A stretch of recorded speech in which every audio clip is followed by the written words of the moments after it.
Hello friends, स्वागत है आपका आपके अपने लीगल चैनल सोच पर प्रहार में। मैं हूं एडवोकेट सनी शर्मा। दोस्तों, आज हम एक मैट्रिमोनियल डिस्प्यूट पर बात करने वाले हैं। मैट्रिमोनियल डिस्प्यूट का एक ऐसा एंगल जहां पर दोनों ही पक्ष अपनी अपनी जगह पर सही नजर आते हैं, पता नहीं चलता कि क्या किया जाए।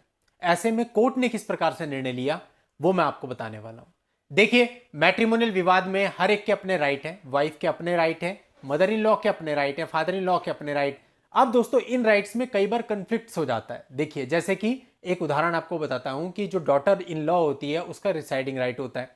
आप अपनी बहू को या अपनी पत्नी को यह नहीं कह सकते कि भाई तू मेरे घर से निकल जा। As a wife DV act के अंतर्गत वो अपना रिसाइडिंग राइट क्लेम कर सकती है।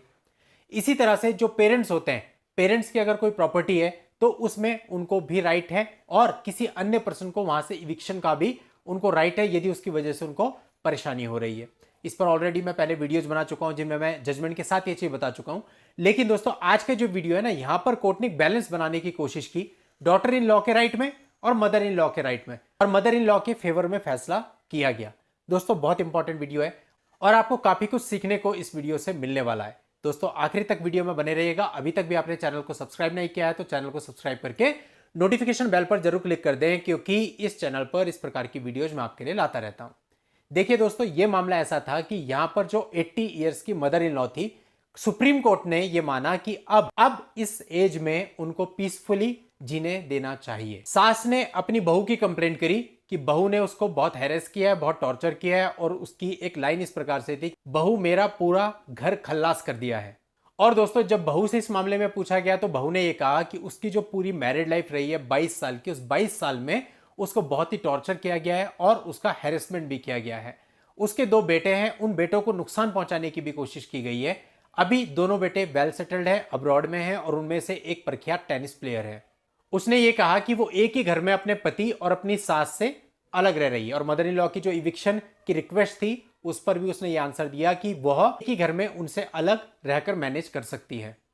अब पति का यह कहना था कि 2018 तक सब कुछ ठीक था, लेकिन उसके बाद उसका नेचर जो था वो वायलेंट हो गया, उसका बिहेवियर अलग हो गया, खराब हो गया। अब तीनों ही लोगों को सुनने के बाद कोर्ट ने यह डिसाइड किया कि जो सास है उनकी एज 80 ईयर्स हो चुकी है, और इस समय पे उनको पीसफुली अपना जीवन जीने का पूरा राइट है। लेकिन साथ ही साथ यह भी कहा कि जो बहू है उसको भी ऐसा नहीं होना चाहिए कि आप कोई निवासी न दे, उसको भी आप रहने की व्यवस्था करके दें, उसके पास भी अपनी छत होनी चाहिए। यहां पर कोर्ट ने maintenance and welfare of parents and senior citizen act, और साथ ही डॉटर इन लॉ के जो राइट होते हैं डीवी एक्ट के अंतर्गत जो उसका रिसाइडिंग राइट होता है, इन दोनों में बैलेंस बना करके ये फैसला दिया है। दोस्तों, ऐसा होता है जब आदमी बहुत ज्यादा परेशान होता है तो उस समय पे उसकी प्रायोरिटी ये होती है कि वो किसी तरह से उस परेशानी से बाहर निकल जाए। अब बहुत सारे लोग होते हैं जो अमूमन ये कहते हैं कि सर हम दूसरा घर देने को भी तैयार हैं, हम किराए पर घर लेकर के देने को भी तैयार हैं, हम हर प्रकार की व्यवस्था करके देने को तैयार हैं, लेकिन हम साथ में नहीं रह सकते, क्योंकि चीजें इतनी ज्यादा खराब हो चुकी हैं कि हम साथ में रहेंगे तो हर रोज कुछ ना कुछ होगा, और हर रोज पुलिस पे घर पे आएगी, जिससे कि सोसाइटी में भी एम्बेरसमेंट होता है।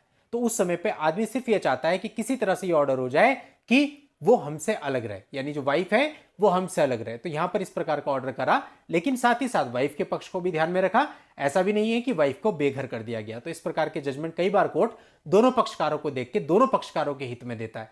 और दोस्तों, इस आर्टिकल का लिंक आपको इस वीडियो के नीचे डिस्क्रिप्शन में मिल जाएगा, वहां जाकर के आप पूरे मामले को पढ़ सकते हैं और समझ सकते हैं। नेक्स्ट वीडियो में नई लीगल जानकारी के साथ मैं आपसे फिर मिलता हूं। तब तक के लिए goodbye and thank you for watching. Take care.